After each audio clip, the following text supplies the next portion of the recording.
This is a story about a betrayal so brutal it could break a person. Or in one woman's case, it could forge a weapon. It all went down in the swanky high-end circles of Sydney, a place where people's secrets are as well guarded as their designer handbags. The truth, as they say, stings. But for one woman, it was the fire she needed to rise from the ashes. A year ago, Aurelia Vance lived what looked like a perfect life. At 32, she was the quintessential picture of Sydney's high society, her golden hair catching the sunlight over Bondi Beach, her steel blue eyes holding a sharp intelligence that few saw beyond her role as a loving wife. Her penthouse in the Rocks, with its sweeping views of the Harbour Bridge and the Opera House, was a sanctuary of good taste. Every piece of furniture hand-picked during her trips across Europe and Asia. She was the perfect partner to her husband, Lachlan King, a real estate mogul who'd reshaped the city's skyline with his luxury developments. But behind the facade of the devoted wife lay a woman with a past she'd kept secret, even from her husband.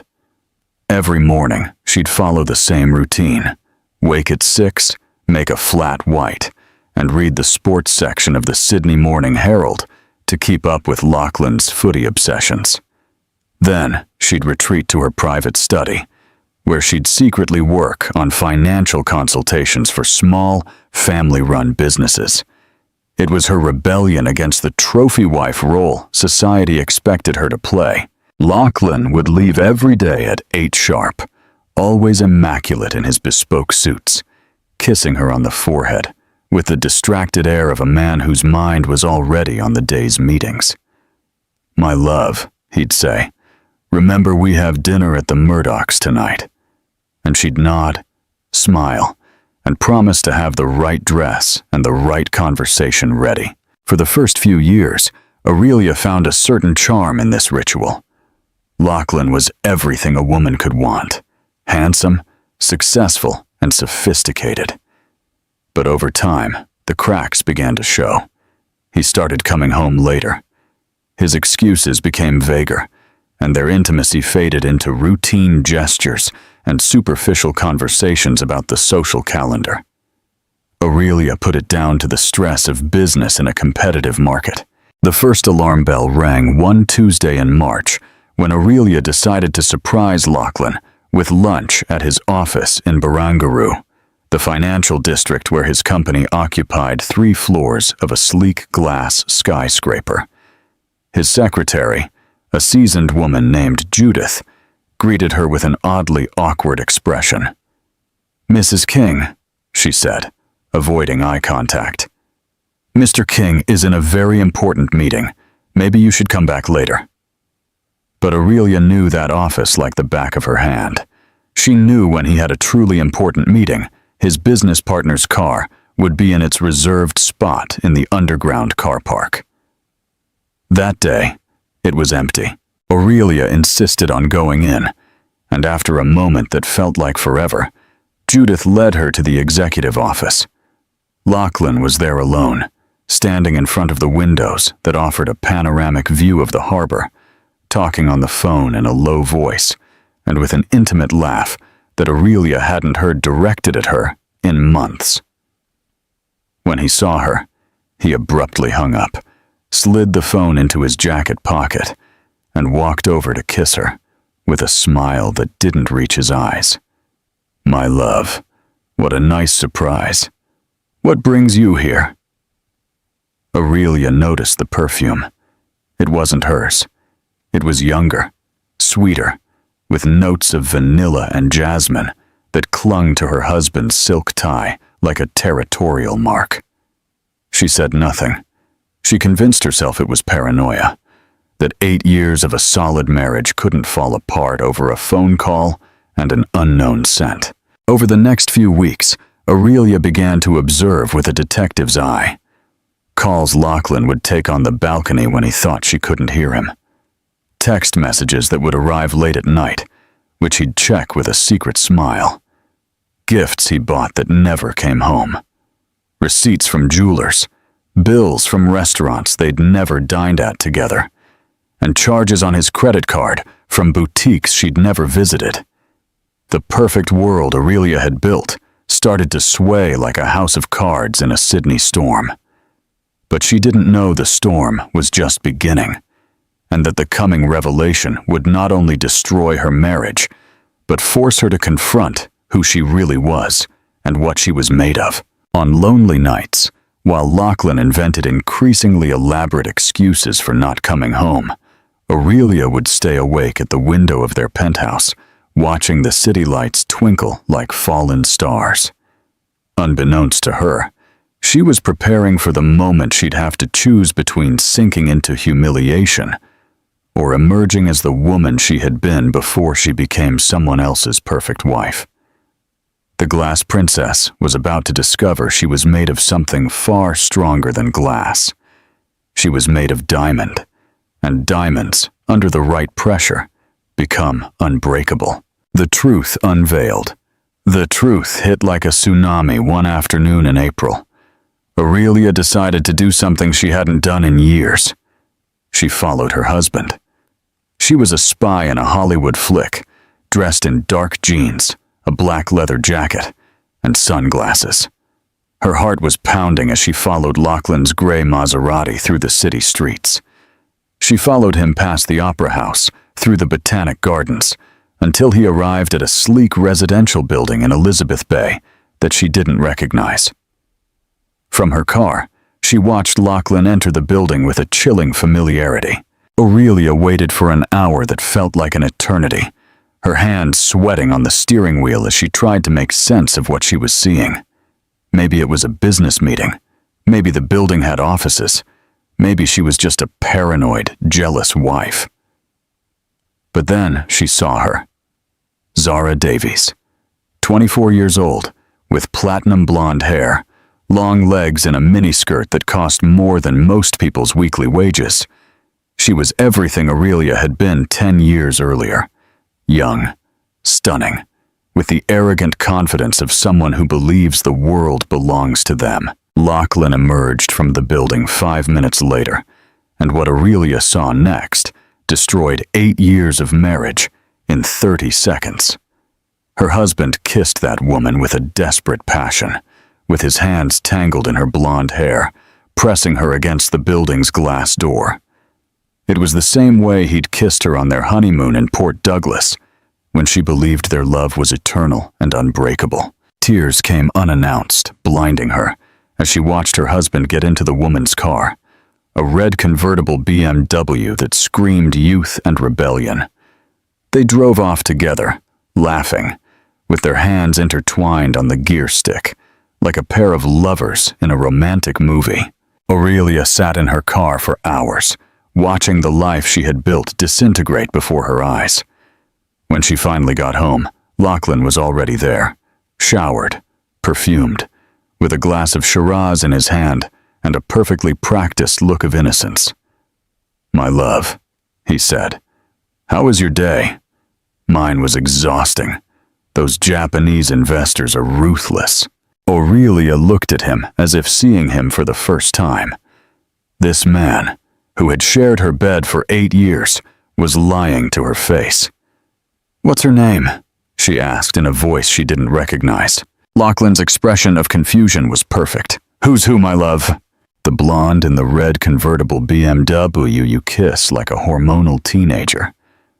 The silence that followed was deafening. The mask of innocence fell from his face, replaced by a look of guilt that confirmed all her worst fears.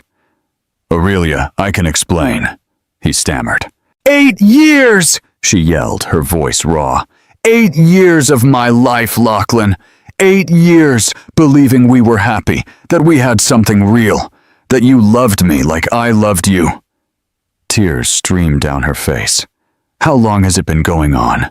How long have you been laughing at me behind my back? Lachlan reached out with his hands, as if approaching a wounded animal. My love, it's not what you think. It's complicated.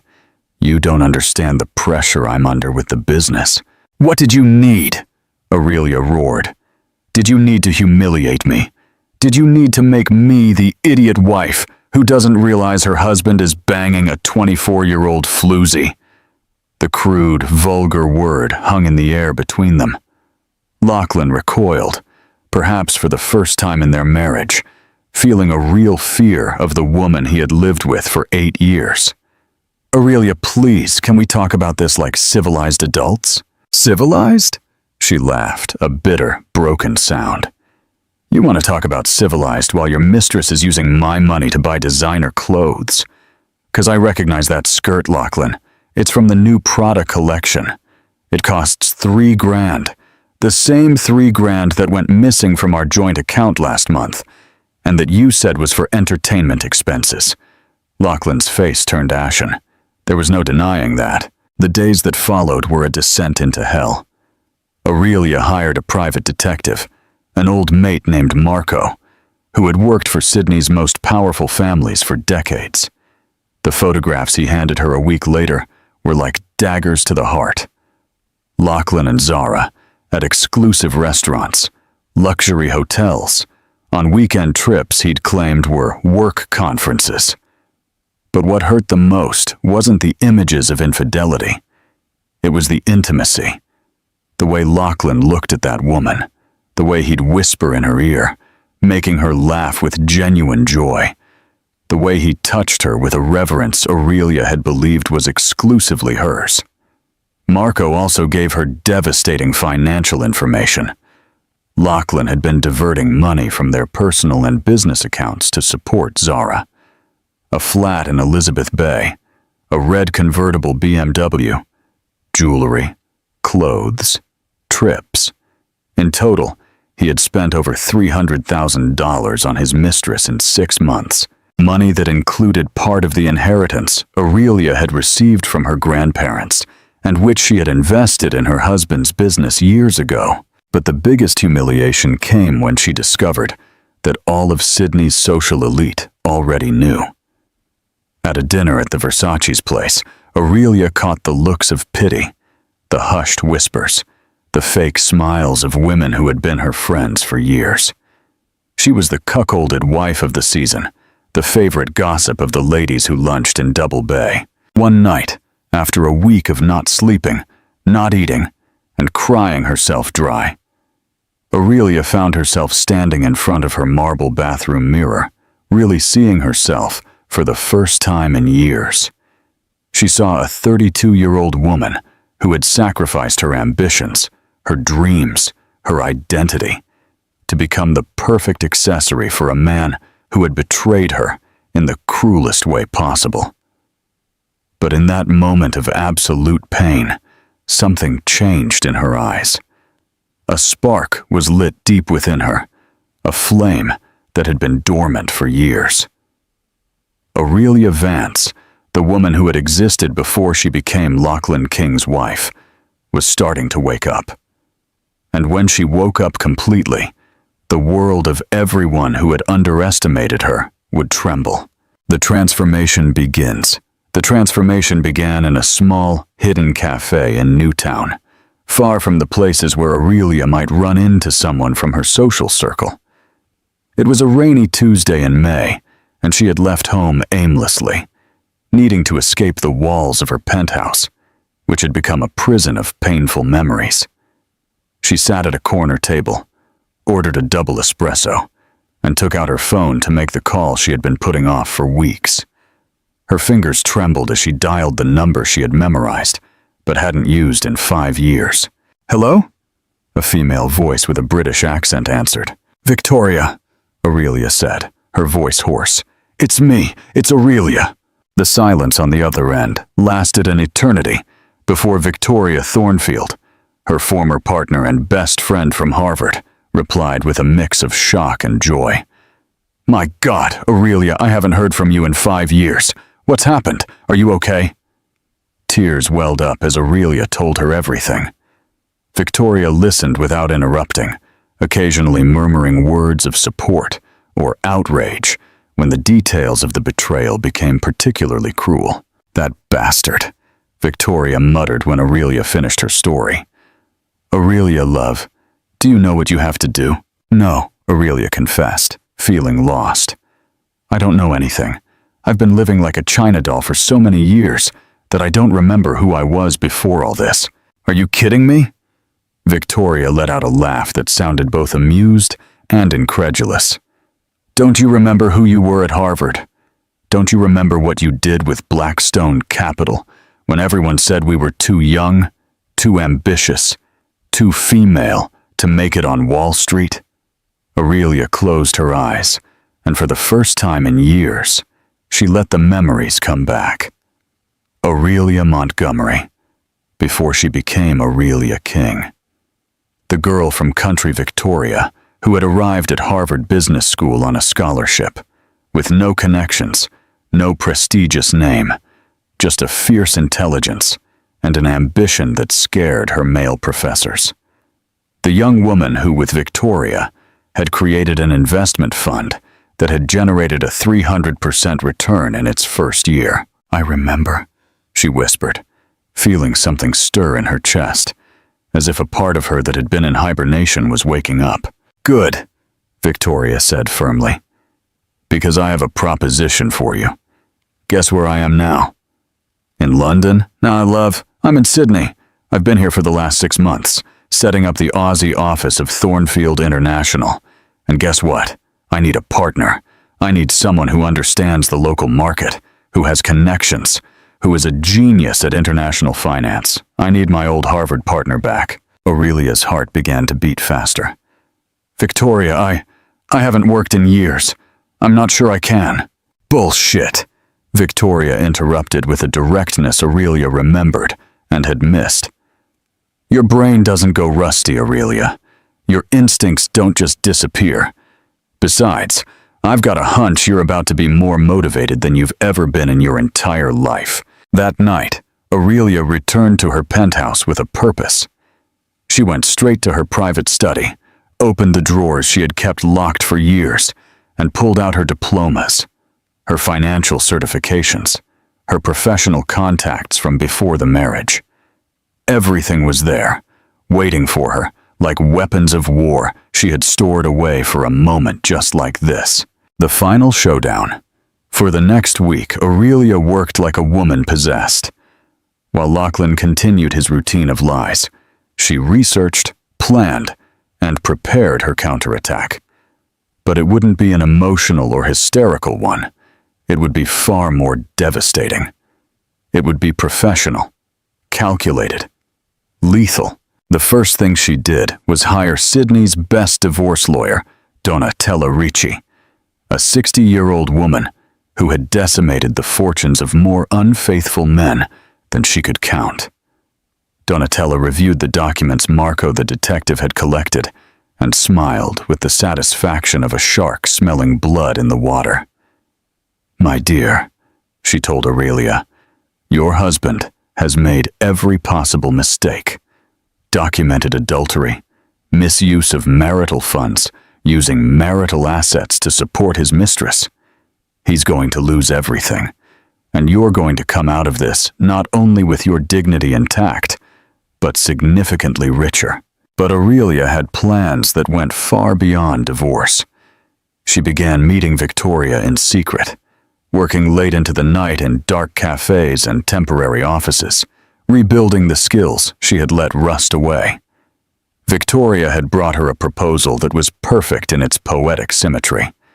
Thornfield International was interested in acquiring one of Lachlan's most important property developments, a luxury complex in Barangaroo that had been his pride and joy for the last 3 years. But the offer wouldn't come directly from Victoria.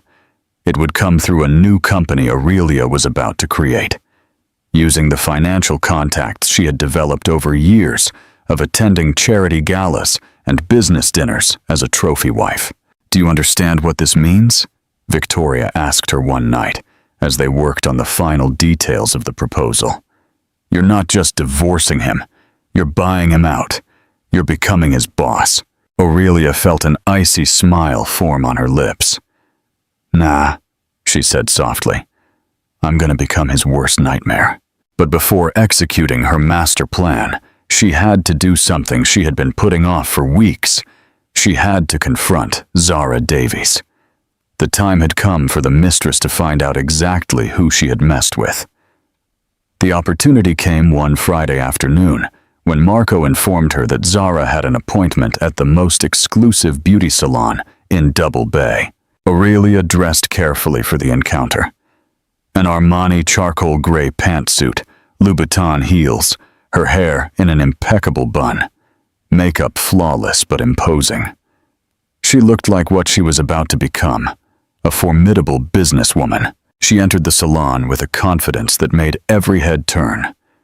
Zara was in a pedicure chair, her eyes closed, enjoying a spa treatment that probably cost more than the weekly wage of the beautician attending to her. "Excuse me," Aurelia said to the beautician. "Could you give me a moment alone with Ms. Davies? It's a personal matter." The beautician, intimidated by Aurelia's authoritative presence, quickly retreated. Zara opened her eyes, and her face instantly paled as she recognized the woman she had been seeing in society photos for months. "You must be Zara," Aurelia said in a soft voice that held unsaid threats. "I'm Aurelia, the wife." Zara tried to keep her composure, but Aurelia could see the terror in her eyes. "Mrs. King, I don't know what to say." "Don't say anything," Aurelia interrupted, approaching until she was just inches from the pedicure chair. "Just listen to me very carefully. You've had a lot of fun these past few months, haven't you? Living like a princess with my husband's money, feeling special because you managed to hold the attention of a married man." Zara opened her mouth to protest, but Aurelia raised a hand to silence her. "But there's something my dear Lachlan hasn't told you, has he? He hasn't told you who I really am. He hasn't told you that before I was his trophy wife, I was one of the most successful financiers on Wall Street. He hasn't told you that the money he's spending on you isn't just his. A considerable part of it comes from my investments, my inheritance, and the businesses I helped build before I made the mistake of falling in love." Aurelia leaned in closer, and Zara could smell her expensive perfume, feel the authority that radiated from her every pore. "You know what else he hasn't told you? That his company is about to face the biggest crisis in its history. You see, little Zara, I know all his financial secrets. I know exactly how much he owes, who he owes it to, and what's going to happen when his creditors realize he's been diverting money to support his little darling." The color completely drained from Zara's face. You can't do that. You can't ruin him." Aurelia straightened up and smiled with a chilling coldness. "Oh, my dear girl, I don't need to ruin him. He already did that all by himself. I'm just going to make sure that when everything falls apart, I'm on the right side of the devastation. And you, little princess, are about to find out what it feels like when the man you thought would support you forever can't even afford his own coffee." She turned to leave, but stopped at the salon door. "Oh, and Zara," she said, without turning around. "Enjoy that pedicure. It's the last one Lachlan will be able to pay for." That night, Aurelia returned to her penthouse with a sense of power she hadn't experienced in years. For the first time since she had discovered the infidelity, she didn't cry. Instead, she opened a bottle of Penfolds Grange from Lachlan's private reserve, poured herself a generous glass, and toasted the woman who was about to rise from the ashes of her destroyed marriage. The next day, she put the final phase of her plan into motion. With Victoria as financial backing and herself as the public face of the operation, they created Vance International, an investment firm specializing in hostile acquisitions of distressed real estate properties. The first target, King Development Corporation. Aurelia had spent years listening to Lachlan's business conversations, memorizing names, contacts, and financial weaknesses. She knew exactly what the vulnerable points of his company were, which investors were nervous, and which loans were coming due. Using a network of contacts she had cultivated over years of charity galas and social dinners, she began to move the pieces of the most important chess game of her life. She called Alessandro Monteverdi, the banker who had been discreetly flirting with her for years at Sydney high society parties. She proposed a business dinner, and when Alessandro discovered that Lachlan King's elegant wife was actually a brilliant financier with a groundbreaking investment proposal, he practically fainted. Aurelia told him that night, "If you had known who you were really talking to years ago, I wouldn't have wasted my time talking about footy at those boring dinners." One by one, Aurelia won over allies, building a coalition of investors who saw in Vance International the opportunity to participate in what was being described in financial circles as the most elegant and brutal acquisition in Australian real estate history. But the real satisfaction came when she received a call from Marco the detective. "Mrs. King," he said with a malicious grin, "I have interesting news. Your husband and his mistress had a massive fight last night.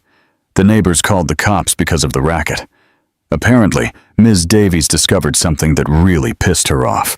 Aurelia felt a deep, sweet satisfaction.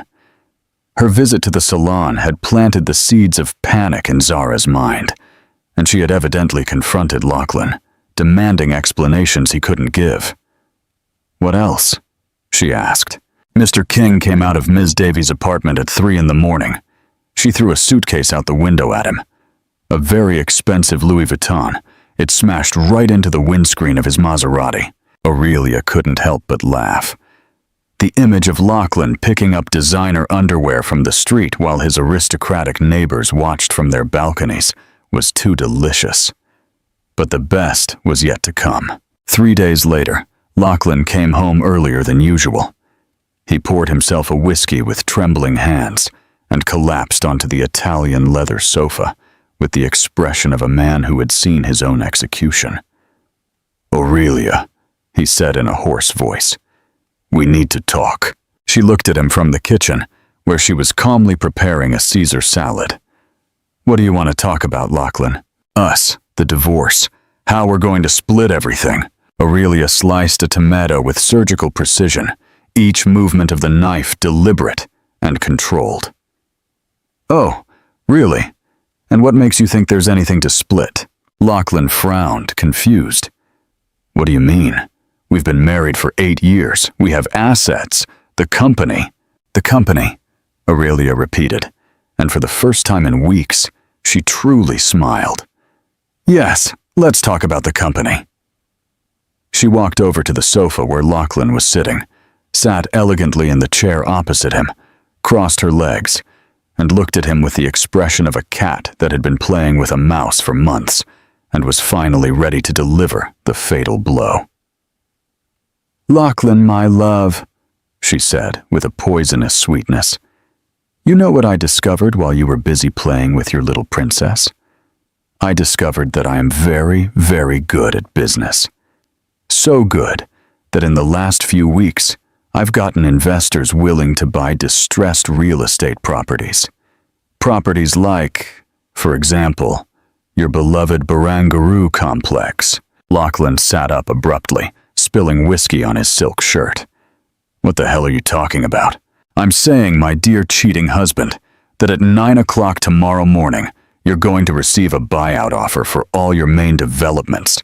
An offer you won't be able to refuse because your creditors are nervous, your investors are losing patience, and your cash flow is compromised by the 300 grand you've spent on keeping a mistress." The whiskey glass slipped from Lachlan's hands and shattered on the marble floor. You can't do this." "Can't I?" Aurelia rose with feline grace, walked to the window overlooking the harbor bridge, and contemplated the city lights she had learned to love during 8 years of marriage. "You see, Lachlan, there's something you never knew about me, something you never cared to ask in all these years." She turned to him, and for the first time, Lachlan truly saw the woman he had married. "Before I met you, I was Aurelia Montgomery. You might not recognize the name because you never paid attention to my achievements, but in New York financial circles, that name means something. It means the woman who tripled Blackstone Capital's initial investment in 2 years. It means the youngest financier to be invited to the Goldman Sachs Council. It means the woman who turned down job offers from J.P. Morgan and Deutsche Bank to create her own company. Lachlan looked at her as if he were seeing a ghost. "But then I fell in love with you," Aurelia continued, her voice growing harder with every word. "And I made the mistake of believing that love meant sacrificing my identity for yours. I made the mistake of believing that being your wife was enough to make me happy. I made the mistake of trusting that you loved me enough to be faithful." She walked back towards him, and Lachlan could see the fire burning in her blue eyes. "But you know what? Thanks to your betrayal, I remembered who I really am. And now, my dear husband, you're about to meet the real Aurelia Vance." The rise of an empress, the Monday morning that would forever change the balance of power in Sydney's elite, dawned with a clear sky and a golden light filtering through the Barangaroo skyscrapers. Aurelia woke up at 5 in the morning, not from anxiety, but from the pure energy coursing through her veins. She dressed for war with the precision of a general preparing for the final battle. She chose a Dolce & Gabbana navy pantsuit that enhanced her eyes and projected absolute authority. Manolo Blahnik heels high enough to intimidate, but comfortable enough to walk confidently through the offices she was about to conquer. Her hair fell in perfect waves over her shoulders, and her makeup was applied with the precision of an artist who knew exactly the effect she wanted to create. As she sipped her morning espresso, Lachlan came downstairs, looking like a man who hadn't slept in weeks. His eyes were sunken, his suit was wrinkled, and his hands trembled slightly as he poured himself a coffee. "Morning, my love," Aurelia said, with a sweetness that contrasted violently with the storm she was about to unleash. "Sleep well?" Lachlan looked at her with a mix of terror and fascination, as if he couldn't believe this imposing and dangerous woman had been his submissive wife for 8 years. "Aurelia, please, can we talk about this? We can find a solution." "Oh, but I already found a solution," she replied, picking up her Hermes handbag and heading for the door. "At 9 o'clock sharp, my lawyer will be at your office with a proposal that is going to change your life forever. I suggest you call yours." She left the penthouse without looking back, leaving Lachlan with his cold coffee and the crushing weight of the realization that he had completely underestimated the woman he had betrayed. At 9 o'clock on the dot, just as she had promised, Donatella Ricci walked into King Development Corporation's offices, accompanied by a retinue that looked like an army of black suits. Lachlan waited for her in the conference room with his own lawyer, an older man named Giuseppe, who had handled the King family's legal affairs for decades, but who now looked completely out of his depth. Donatella wasted no time on pleasantries. She opened her Italian leather briefcase and distributed copies of documents that had been prepared with the precision of surgical instruments designed to dissect empires. "Mr. King," she began, "my client is prepared to make a generous offer for the total acquisition of King Development Corporation." Lachlan looked at those numbers, and his face turned the color of Carrara marble. The offer was technically fair, based on the company's current valuation, but it represented a mere fraction of what the company had been worth a year ago, before his excessive spending and poor management began to take their toll. "This is ridiculous," Giuseppe muttered, adjusting his glasses with trembling hands. "The company is worth much more than this." "Really?" Donatella smiled like a snake that had cornered its prey. "Because according to our financial analysis, King Development has outstanding debts of $8 million, 3 bank loans that expire in the next 6 months, and negative cash flow that has worsened considerably in the last quarter." She held out another document. "Additionally, our investigators have documented the embezzlement of corporate funds worth $300,000, used for personal expenses, unrelated to company operations." Lachlan's face turned even paler. He knew exactly what that meant. Of course, Donatella continued with deadly coldness. My client is willing to overlook these irregularities if the transaction is completed without complications. Otherwise, we would be forced to report these findings to the tax authorities. The trap was perfect, lethal, and inescapable. Lachlan could sell and keep his freedom, or he could resist and face criminal investigations that would ruin him anyway. While this was happening, Aurelia was in her office receiving congratulatory calls from financial contacts all over the world who had heard about her triumphant return to the business world. Alessandro Monteverdi called her to inform her that 3 more banks were interested in financing Vance International's future acquisitions. A reporter from the Financial Review wanted to schedule an interview about the most spectacular comeback in Australian financial history. But the call that excited her the most came at 2 in the afternoon. Aurelia Vance, a male voice with an American accent asked. Yes, this is Aurelia. My name is Jonathan Blackstone, from Blackstone Capital in New York. I don't know if you remember, Aurelia almost choked on her espresso. Jonathan Blackstone was a living legend on Wall Street, the man whose firm had been her first great professional success a decade ago. Of course I remember you, Mr. Blackstone. What can I do for you? Actually, it's me who wants to help you. I've been following your moves in Sydney, and I must say I'm impressed. I'd be interested in discussing a strategic partnership between Vance International and Blackstone Capital. I think together we could create something extraordinary in the European market. Aurelia closed her eyes and smiled. It was the final validation, the recognition that she had returned not just as a force to be reckoned with, but as an equal among the giants of international finance. At 4 in the afternoon, Giuseppe called Donatella to report that Lachlan had accepted the offer. The transaction would be completed in 2 weeks, and Aurelia Vance would officially become the owner of everything her ex-husband had built over a 15-year career. But Aurelia had one more surprise up her sleeve. That night, she organized a dinner at Sydney's most exclusive restaurant, inviting all the social elite who had witnessed her humiliation months ago. The invitation, sent on golden engraved cotton paper, simply read, Aurelia Vance has the honor of inviting you to celebrate new beginnings. She arrived at the restaurant in a Rolls-Royce she had bought that very afternoon, dressed in a Valentino emerald green gown that cost more than most people's cars. Her entrance was majestic, like a queen returning from a long exile to reclaim her throne. The guests received her with a mix of awe, respect, and a little fear. The same women who months ago had looked at her with pity now competed for her attention, knowing that Aurelia Vance was no longer just Lachlan King's ex-wife, but one of the most powerful women in the city. During the dinner, Aurelia was the perfect hostess, charming, elegant, and witty.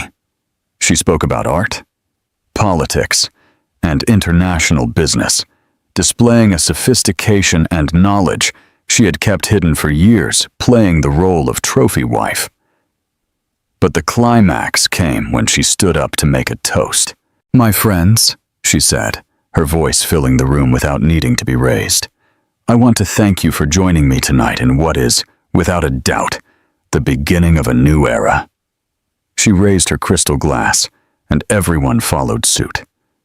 As many of you know, I've gone through some changes in the last few months. Changes that have reminded me of something very important. That sometimes the best things in life arise from the worst betrayals. Several guests exchanged nervous glances, knowing exactly what betrayal she was talking about. You see, Aurelia continued with a smile that was pure elegance and power. When a woman discovers that her husband has betrayed her, she has 2 options. She can fall apart and become a victim. Or she can remember that she was never weak to begin with. She can remember that love had temporarily made her forget her own power. Her voice became stronger, more passionate. Tonight, we celebrate not only my return to the business world, but the birth of Vance International, a company that is about to change the European real estate landscape. We celebrate the acquisition of what was once King Development Corporation and the transformation of that company into something bigger, more innovative, and more successful than it ever was. The silence in the restaurant was absolute. Everyone knew they were witnessing something historic. But above all, Aurelia raised her glass higher. We celebrate the fact that a woman who was betrayed didn't break. She multiplied. The applause was deafening, and Aurelia knew she had won not only a company, but the respect and admiration of all of Sydney's elite. As the guests approached her to congratulate her and seek ways to partner with her new firm, Aurelia noticed a familiar figure watching from the restaurant entrance. Lachlan was there, in his wrinkled suit and with a devastated expression, watching the woman he had abandoned for a 24-year-old floozy become the most powerful and influential person in the room. Their eyes met across the crowded hall, and for a moment, time stood still. Lachlan opened his mouth as if he wanted to say something, but Aurelia simply smiled at him, raised her glass in a silent toast, and turned to continue her conversation with Jonathan Blackstone, who had flown from New York specifically to meet the woman all of Wall Street was talking about. Lachlan stood there for a few more minutes, watching his ex-wife shine like a star at the center of a universe he could no longer touch. And then he left, disappearing into the Sydney night like a ghost of a past that no longer had power over Aurelia's future. The transformation was complete. The Glass Princess had died, and in her place, a Diamond Empress was born, who would never again allow anyone to underestimate or betray her. The legacy of the Phoenix. 6 months after that night that marked her rebirth, Aurelia Vance was on the terrace of the penthouse she had bought in Sydney's most exclusive building, gazing at a sunrise that painted the city's skyscrapers with gold and pink. Vance International had exceeded all expectations. The partnership with Blackstone Capital had resulted in the acquisition of premium properties in Sydney, Melbourne, and Brisbane. Forbes magazine had included her on their list of the 50 most powerful women in the Asia-Pacific, and she had received invitations to lecture at Harvard, Wharton, and Oxford on professional reinvention and female empowerment. But this particular morning was special for a different reason. It was the day of the inauguration of her most ambitious project, the transformation of the Barangaroo complex, which had once been Lachlan's pride, into a center for female innovation and entrepreneurship called the Phoenix Center. The Phoenix Center was not just a real estate development. It was a statement. 30 floors of offices, co-working spaces, startup incubators, and an educational center dedicated exclusively to female entrepreneurs with mentorship programs, financing for women-led projects, and a foundation that granted scholarships to young women from low-income families to study careers in finance and technology. Victoria had flown in from London for the inauguration and found Aurelia preparing for the most important day of her new life with the tranquility of a woman who had found her true purpose. "Nervous?" Victoria asked as they sat down to breakfast on the terrace. "Quite the opposite," Aurelia replied, pouring espresso into a Limoges porcelain cup. "I feel as if my whole life has been a preparation for this moment." "And what about Lachlan? Have you heard anything from him?" Aurelia smiled with an expression that mixed satisfaction and a slight sadness. "Marco informed me last week. He's living in a small flat in the suburbs. He works as a consultant for minor real estate firms. His standard of living has dropped considerably." "And Zara?" "Ah, little Zara." Aurelia let out a laugh that sounded like tinkling glass. "It turns out her love was directly proportional to Lachlan's bank balance. When the money ran out, she disappeared too. Now she's dating a footballer from the Sydney Swans. Poor girl. She'll have to find another source of income to maintain her lifestyle. Victoria shook her head. I can't believe she thought she could compete with you. It wasn't a competition, Aurelia corrected, with a wisdom she had paid dearly to acquire. She was young, beautiful, available. She represented everything Lachlan thought he wanted. A woman without complications, without a professional past, without her own ambitions that could overshadow his. I represented responsibility, maturity, a real partnership, and he wasn't ready for that. She stood up and walked to the edge of the terrace, contemplating the city waking up 30 stories below. You know what the most ironic thing about all this is? For 8 years, I tried to be the perfect wife he wanted. I sacrificed my career, my ambitions, my identity to fit his vision of what a married woman should be. And he traded me for someone who was the exact opposite of everything I had tried to be. Victoria walked over and placed a hand on her friend's shoulder. But look at everything you've achieved since then. Look at the woman you've become. I've become who I always was, Aurelia corrected. I'm just no longer afraid to be her. 3 hours later, Aurelia stood on the main podium of the Phoenix Center, in front of an audience of over 500 people that included businesswomen, politicians, journalists, and representatives of Europe's most important feminist organizations. The main auditorium was an architectural masterpiece with glass ceilings that let in natural light, white Carrara marble walls, and a design that combined classic Italian elegance with functional modernity. She wore a white Armani pantsuit that made her shine like a beacon of hope, and when she took the microphone, her voice resonated with the authority of a woman who had earned her place in the world through fire and had emerged strengthened.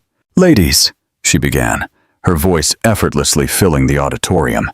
A year ago, I was a broken woman, a woman who had defined her worth through the approval of a man who, in the end, proved to be unworthy of her sacrifice. A murmur of recognition ran through the audience. Many of the women present had lived similar stories. A year ago, I believed that love meant making yourself small so that another person could shine brighter. I believed that being a good wife meant giving up my own dreams. I believed that my happiness depended on keeping someone else happy, even at the cost of my own fulfillment. Her voice grew stronger, more passionate. But betrayal, however painful, is sometimes the greatest gift life can give us, because it forces us to confront who we really are when we have no one else to lean on except ourselves. Applause began spontaneously, but Aurelia raised a hand to continue. The Phoenix Center isn't just a building, it's a symbol.